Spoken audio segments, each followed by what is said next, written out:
Jumlah pengguna jalan tol di Dallas sangat besar, lebih 100.000 mobil melintas setiap hari.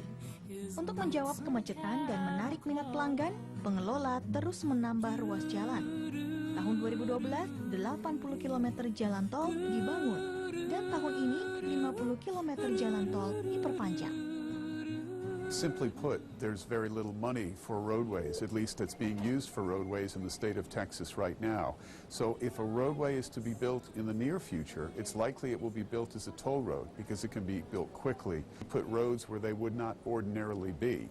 And again, if people are willing to pay the toll for the increased efficiency, a faster route, and better gas mileage, they may choose to do that. Well, I lost my freedom on the train. Kecintaan warga Dallas akan mobil juga menjadi keseharian Nia McKay. Setiap hari warga Berridge Lane ini mengendarai mobil untuk mengantarkan Anissa anaknya bersekolah.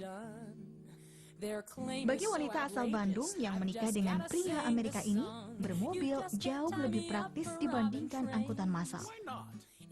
Tidak efisien karena di Dallas ini boleh dikata angkutan minim. Jadi kalau misalnya saya dari sana ke sini itu bisa sekitar 1,5 jam barangkali.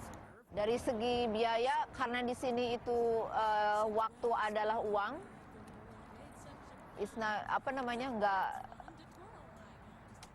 Tidak visible gitu loh. Setiap hari Nia mengantarkan Anissa bersekolah tidak melewati jalan tol atau jalan biasa. Ia memilih jalan khusus bernama HOV, High Occupancy Vehicle. Kalau HOV itu biasanya mereka memilih satu jalur kendaraan yang punya 2 atau 3 penumpang. Jadi bedanya itu dengan tol. Kalau tol itu seluruh jalannya itu tol, jadi kita harus bayar. Oke, tapi kalau HOV itu belum sekarang ini gratis. HOV mirip dengan 3-in-1 di Jakarta. Bedanya, HOV memiliki jalur eksklusif seperti busway sehingga Nia tidak terjebak kemacetan parah. Kalau saya mengendarai mobil sendiri, terus masuk jalan HOV, itu saya bisa didenda sekitar $250. Namanya kalau kita lihat petunjuk HOV, manage, entrance, itu biasanya dia pakai kamera. Polisi nggak usah berada di sana, kita diambil foto sendirian, kelihatan ya sudah. Lendi Pangemana dan Nia McKay adalah cermin warga Dallas yang lebih suka berkendara pribadi saat bepergian. Keterbatasan angkutan umum menjadi alasan mereka. DART sebagai operator angkutan massal di Dallas sebenarnya mengaku memiliki armada bis besar dan jalur kereta light rail terpanjang di Amerika Serikat. We can't serve an area that the citizens haven't voted to allow us to enter and have agreed to pay us our 1-cent sales tax to fund the agency. So we're always like, in the area that does belong to DART, people are within walking distance of thousands of bus stops, 200 light rail trains, 800 buses. We have the service for the people that belong to DART. If you do not vote to join DART, or you're in an area that's served by another transit agency, we can't be held responsible. So it's a little frustrating each year when the federal government says, DART, you're not doing your part for Dallas and Fort Worth, and we're like, Ini adalah kasus yang berbeda. Saat mayoritas warga Portland lebih suka bersepeda dan naik angkutan massal, warga Dallas sebaliknya, justru lebih memilih mobil pribadi. Lalu bagaimana dengan warga Salt Lake?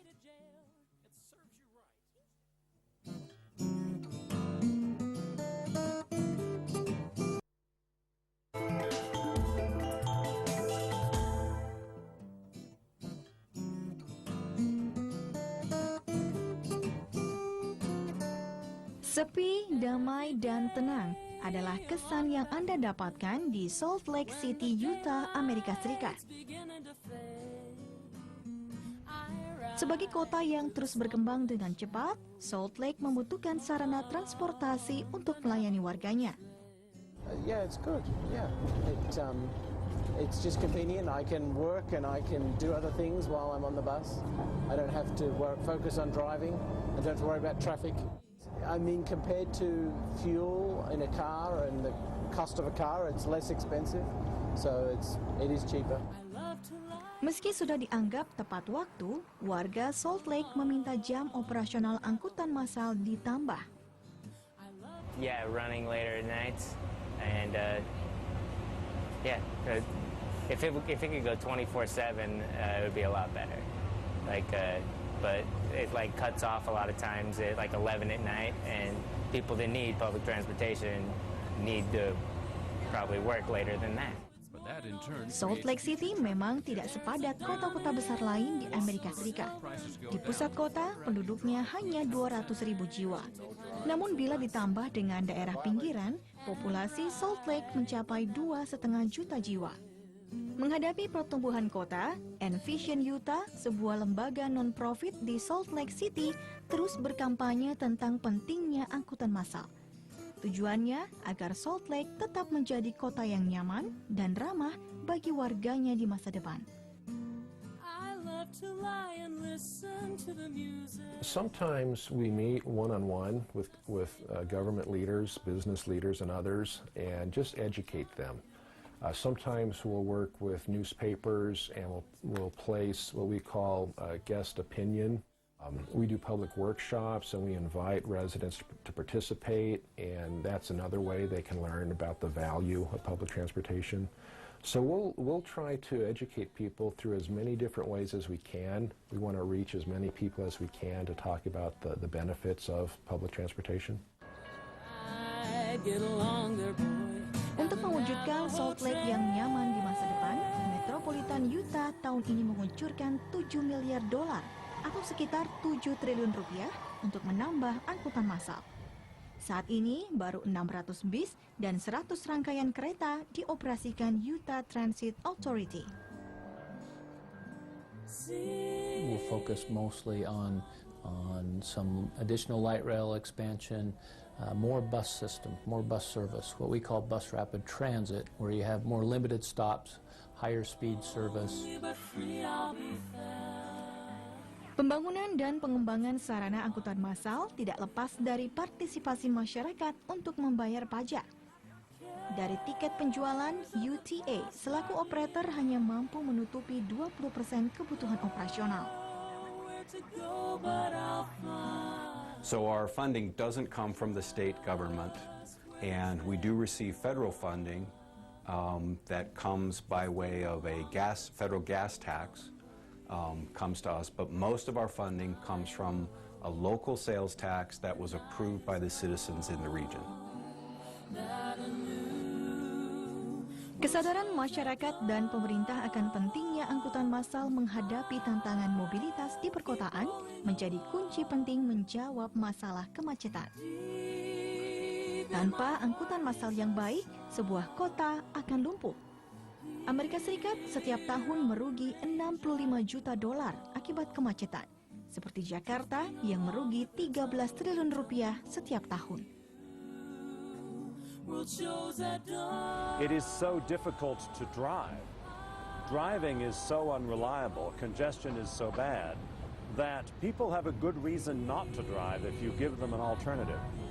So what really matters in Jakarta is that you have public transport, whether it's rail or bus, that doesn't matter, but that it be able to run in its own lane the way Transjakarta does, so that it can operate reliably, so that it doesn't get stuck in traffic.